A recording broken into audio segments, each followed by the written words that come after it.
দর্শক চলুন যাই দেখে আসি পাবনা ক্যান্সার হাসপাতাল, মানসিক হাসপাতাল, আশ্রম, তারপরে মেন্টালের আশেপাশে আপনাদেরকে ঘুরে ঘুরে দেখাবো। তো আমাদের চ্যানেলটির সঙ্গেই থাকুন। তো বন্ধুরা, এখন যেটি দেখতে পাচ্ছেন এটি হচ্ছে আমাদের কাশীপুর বাজারে হাটের সামনেই ক্যান্সার হাসপাতাল।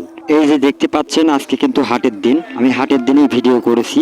এখন যাচ্ছি সরাসরি মানসিক হাসপাতালে। আমি এখন বর্তমান ছিলাম কাশীপুর মোড়ের থেকে সরাসরি মানসিক হাসপাতালের দিকে যাওয়ার সময় দেখি অনেক দূর এগিয়ে গেছে মেডিকেল হাসপাতালের সামনে সাইডটুক পুরাতন বিল্ডিং অনেক রয়েছে। আর এখন যেটি দেখতে পাচ্ছেন এটা হচ্ছে মেডিকেল কলেজ। ভিতরে পাবনা সদর হাসপাতালের নার্সরা কিন্তু এখানেই থাকে। আর এখন এটা কিন্তু এই মেডিকেল কলেজের আশেপাশে সব সাইডটুকুই আপনাদেরকে দেখাবো ঘুরে ঘুরে। আমাদের চ্যানেলটির সঙ্গেই থাকুন। হাতে 10 থেকে 12 মিনিট সময় থাকে, তাহলে ভিডিওটি দেখতে থাকুন। তো আপনাদেরকে তো বলাই হয়নি, আমি আপনাদের মাঝে ছিলাম রফিকুল ইসলাম বকুল। এটা চলে গেল আশ্রমের দিক, আর এটা হচ্ছে মেন্টালের 2 নাম্বার গেট। আর এই আশ্রম দিয়ে কিন্তু 4 নাম্বার গেটে ঢোকা যায়। এই 4 নাম্বার গেটেও আপনাদের দেখাবো। এখন মেন্টালের 2 নাম্বার গেট দিয়েই আমরা সরাসরি ঢুকে যাচ্ছি, আপনারা দেখতে থাকুন। আরও হচ্ছে মেন্টালের মানসিক রোগীর জন্য যা যা প্রয়োজন আমরা কিন্তু সেই সব নিয়ে আলোচনা করব। তার আগে বিল্ডিং এর আশেপাশের এরিয়াগুলো আপনাদেরকে দেখাচ্ছি, দেখতে থাকুন। মেন্টালের পাশেই রয়েছে একটি মোটর সাইকেল রাখার গ্যারেজ। আর একটি জিনিস, এই মেন্টালের এরিয়াটা কিন্তু অনেক বড়, বিশাল আকারের মাঠ। এই মাঠটা ঘুরে দেখাবো, তারপরে কিন্তু মেন্টালের ভিতরে ঢুকবো, অর্থাৎ পাগলদেরকে যেসব জায়গায় রাখা হয় সেই সব স্থানে প্রবেশ করব। আর একটি কথা, আমি কিন্তু ঈদের পরের দিন আমরা এসেছি বেড়াতে এবং ঘুরতে, আপনাদেরকেও সেই সঙ্গে দেখাচ্ছি। তো বন্ধুরা রেডি হয়ে বসেন, মিউজিকের পর অনেক চমক থাকছে।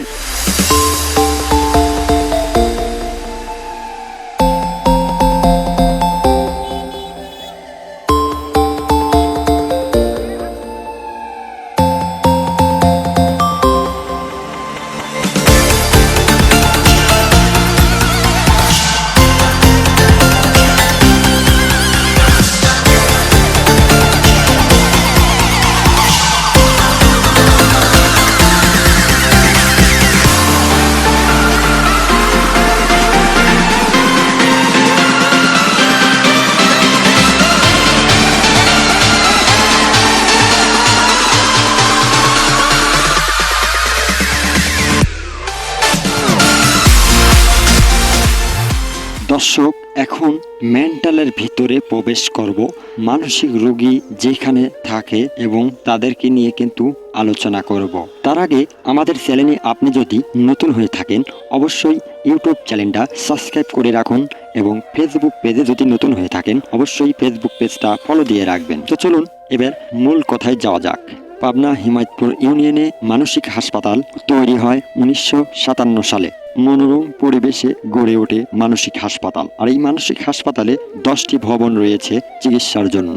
পুরুষ এবং মহিলাদের জন্য রয়েছে 18টি ওয়ার্ড এবং বইয়ের বিভাগ। এই বইয়ের বিভাগে শত শত মানুষ সারা দেশে থেকে এসে তারা কিন্তু ভর্তি করে রেখে যায় এবং তারা ভুল ঠিকানা দিয়ে যায়, যাতে সুস্থ হবার পর নির্দিষ্ট স্থানে ফিরে যেতে না পারে। এবার যাও যাক, তারা কি হালে আছে বা কেমন আছে, কি খাচ্ছে, কেমন খাচ্ছে সেটা নিয়ে কথা বলবো। এই হাসপাতালে রোগীদের জন্য বরাদ্দ করা হয় 125 টাকায় খাবার, কিন্তু এখানে কি কমতি রয়েছে দেখতে থাকুন।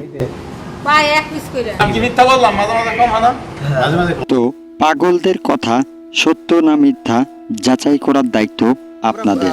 প্রতিনিয়ত কিছুদিন পরপরই যোগাযোগ করি, কিন্তু যোগাযোগ করে কোনো লাভ নেই, কারণ এই হাসপাতালে অনেক কেলেঙ্কারি রয়েছে, অনেক ঝামেলা রয়েছে, অনেক সমস্যা রয়েছে। এই সমস্যা সমাধান করতে সরকারের সহযোগিতা এবং তাদের শক্ত একটি লোকের জনবল শর্ট আছে, বিশেষ করে 4র্থ শ্রেণীর জনবল।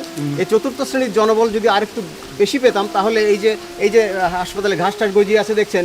দেখেন, আপনি একটা জিনিস চিন্তা করে দেখুন, মানসিক রোগীর জন্য দরকার সুন্দর পরিবেশ এবং ফুলের বাগান, বিভিন্ন জায়গায় পার্কের মতন লাগবে, এরম তাই প্রত্যাশা করা যায়। আমার এখানে ডাক্তারের সংকট প্রবল। আমরা ইমিডিয়েটলি অন্তত 10 জন থেকে 12 জন ডাক্তার পোস্টিং চাচ্ছি। সেটা দিলে আমাদের পেশেন্ট সার্ভিসটা অনেক ডেভেলপ করবে। ডাক্তাররা বলছেন অনেক নার্সের দরকার, অনেক ডাক্তারদের দরকার, যাতে পেশেন্ট দ্রুত তাড়াতাড়ি সেরে ওঠে, ভালো হয়ে ওঠে, তাদের যেন নিজের জায়গায় ফিরিয়ে দিতে পারি। তারা এটাই প্রত্যাশা করেন। শুধু তারা নয়, আমরাও কিন্তু এটাই আশা করি। নিত্য নতুন দেশ বিদেশে থেকে পাগল এখানে ভর্তি করে যাবে। বিভিন্ন রঙের লোক, মানসিক রোগী এখানে থাকবে, তারা চিকিৎসা পাবে, আর সেটাই আমরা আশা করি। তো দর্শক, রেডি হয়ে বসেন, আরও একটি চমক রয়েছে, আশ্রমে বেড়াবো, সঙ্গেই থাকুন।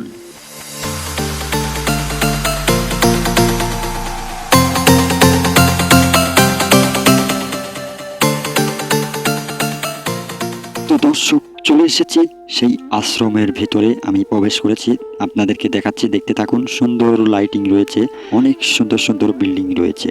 যারা দেশ বিদেশে থেকে এসে কিন্তু এখানে বেড়ায় এবং আশ্রমের সময় প্রচুর পরিমাণে ভিড় হয়, লোকজন হয়, দোকানপাট বসে।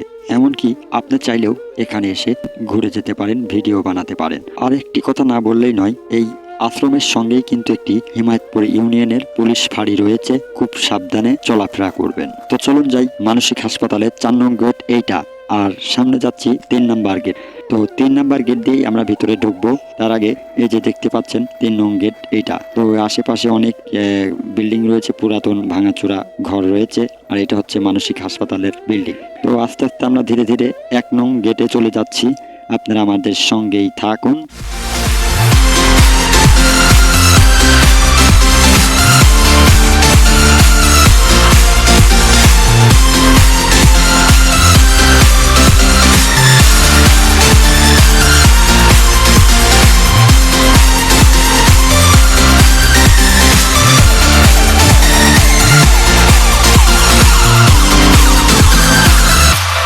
শ্রোতা ভাই বোন বন্ধু দর্শক বৃন্দ, এটা হচ্ছে 1 নং গেটের বাইরে আমি দাঁড়িয়ে আছি।